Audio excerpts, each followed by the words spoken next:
सबको जय माता जी की। मैं महिपाल सिंह मकड़ा, श्री राजपूत कर्ण सेना का राष्ट्रीय अध्यक्ष, आपका भाई। मैं सबसे पहले तो एक मुद्दे पे आऊंगा। मुद्दा है पुरुषोत्तम रूपाला करके एक राजकोट से एमपी का टिकट दिया है बीजेपी ने। 2 मिनट में बोलूंगा पहले उस पर। पुरुषोत्तम रूपाला राजकोट से एमपी का टिकट दिया, अभी केंद्रीय मंत्री भी है। उसने एक बयान दिया है कि राजपूत समाज के लोगों ने, राजपूत समाज के राजाओं ने अंग्रेजों से अपनी बहन बेटी की रिश्ते उनसे किए हैं, रोटी और बेटी का व्यवहार उनसे किया। तो मैं उस पागल व्यक्ति से बोलना चाह रहा हूं, मैं उस मूर्ख व्यक्ति से बोलना चाह रहा हूं, पुरुषोत्तम रूपाला से, कि या तो तूने पढ़ाई नहीं करी, या तो तेरा इतिहास का जो ज्ञान है वो अधूरा है, या तो फिर राजपूत समाज को जानता नहीं है।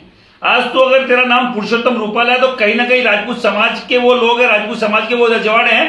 सबसे ज्यादा रजवाड़े गुजरात से आते हैं। सबसे पहला रजवाड़ा, सबसे पहली स्टेट जिसने दान करी वो गुजरात का रजवाड़ा था, गुजरात का स्टेट था। तो मैं बोलना चाह रहा हूं कि अगर तू गुजरात में रहकर गुजरात के राजपूतों के लिए, गुजरात के स्टेट के लिए ये बोल रहा है तो तेरी गलतफहमी है।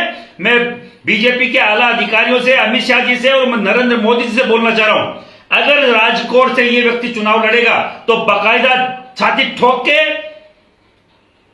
चैलेंज करके हम लोग इसका विरोध करेंगे और हरवाएंगे। हमें बीजेपी से कोई दिक्कत नहीं है, हमें नरेंद्र मोदी से, अमित शाह से कोई दिक्कत नहीं है। पर अगर ऐसे जहरीले व्यक्तियों को अगर आप लोग टिकट दोगे तो हम लोग ऐसे व्यक्तियों को लोकसभा में नहीं जाने देंगे।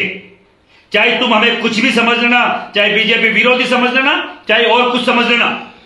अभी तो बात केवल राजकोट की आई है, और अगर इसका टिकट निरस्त नहीं किया लोकसभा का, अगर इस पुरुषोत्तम रूपाला का लोकसभा का टिकट नहीं काटा गया तो पूरे गुजरात में बाकायदा मुहिम चलाएंगे।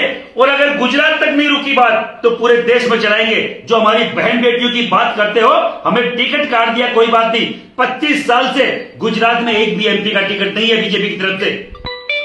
और फिर भी अगर यही बीजेपी बिना कोई टिकट के पुरुषोत्तम रूपाला जैसे व्यक्तियों को, जहां राजकोट में राजपूतों की बहुतायत है, 70-80 लाख राजपूत, 1 करोड़ के समथिंग राजपूत गुजरात में है, और अगर वहां फिर भी एक टिकट एमपी की नहीं है, फिर भी वो सेक्रीफाइस कर रहे हैं, कहीं ना कहीं खुद को ये बोलने के चलो राष्ट्रवाद के साथ चलते हैं, और पुरुषोत्तम रूपाला जैसे व्यक्तियों को आप लोग प्रमोट करते हो। विरोध होगा, सीधा सीधा चैलेंज है, विरोध होगा। जय माताजी। मारू नाम धर्मेन्द्रसिंह गोहिल, मांडवा, भावनगर डिस्ट्रिक्ट, तळाजा तालुको, मांडवा जसपुरा गाम। मान्य રૂપાલા સાહેબે ક્ષત્રિયો વિશે જે ટિપ્પણી આપી છે તેમાં ક્ષત્રિયોની લાગણી દુભાણી છે। માન્ય રૂપાલા સાહેબ, તમે તમારા મત લેવા માટે કોઈની લાગણી દુભાય એવા નિવેદનો આપો છો, એવી ટિપ્પણીઓ કરો છો, એ અતિ નિંદનીય છે। તમારા લાભ માટે, તમારા મત માટે ભાવનગર કૃષ્ણકુમાર સિંહજીએ પહેલું રજવાડું રાષ્ટ્રના હિત માટે 1800 પાદર સુપ્રત કરી દીધા।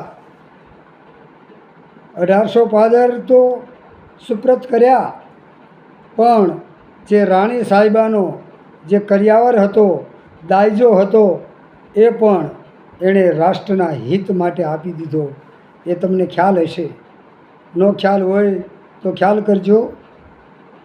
ક્ષત્રિયો શું નથી આપ્યું, તેની માટે નથી રાખ્યું કાંઈ, તેના સમાજ માટે નથી રાખ્યું, તેણે રાષ્ટ્રના હિત માટે બધું આપી દીધું છે।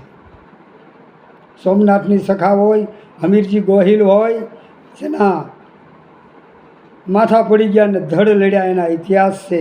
મોખડાજી ગોહિલ જેવો માથા પડ્યા અને ધડ લડ્યા આ રાષ્ટ્રના હિત માટે, જેણે બલિદાનો આપ્યા છે, એનો બદલો તમે ટિપ્પણીઓ કરીને જેની લાગણી દુભાય છે એવું તમે કરો છો, એ અતિ નિંદનીય છે। રૂપાલા સાહેબ, આ તમે ખોટું કર્યું છે।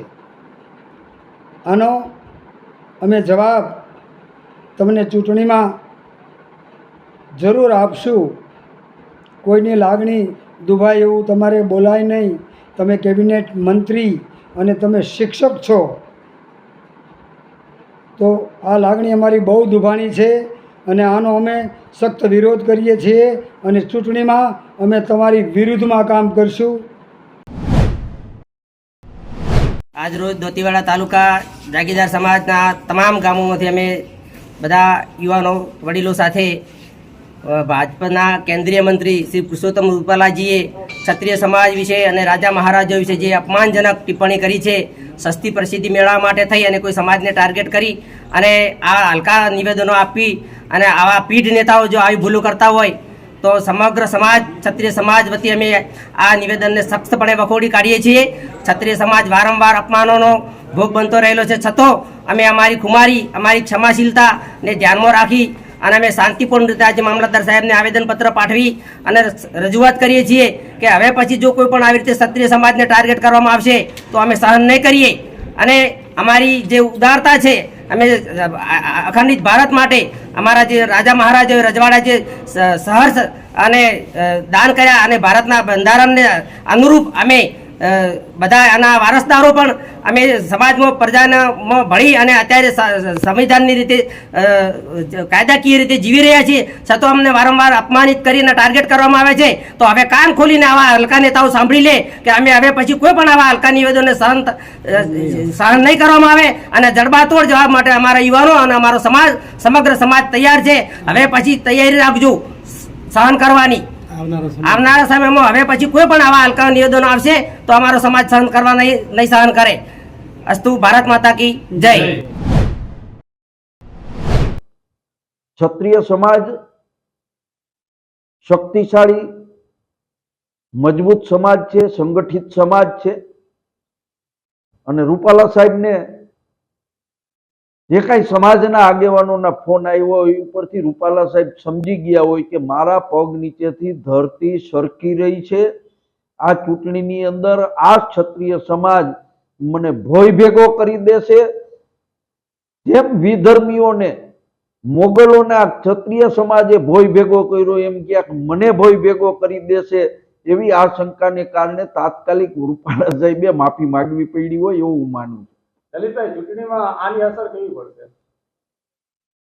માફી માંગવાથી કોઈ સમાજના મનમાંથી આ વાત નીકળી જાય એ વાત હું નથી માનતો. હું કોઈને ગાળ આપું, મારે જે ખારી ખોટી સુનાવવાની છે એ સુનાવી દઉં અને પછી હું સોરી કહી દઉં તો સામો માણસ મને ભૂલી જવાનો છે? અને આ તો વટવાળો ક્ષત્રિય સમાજ છે. એ સમાજ કોઈ દિવસ ભૂલે નહીં અને પરસોત્તમભાઈને જવાબ આપશે એવું લાગી રહ્યું છે.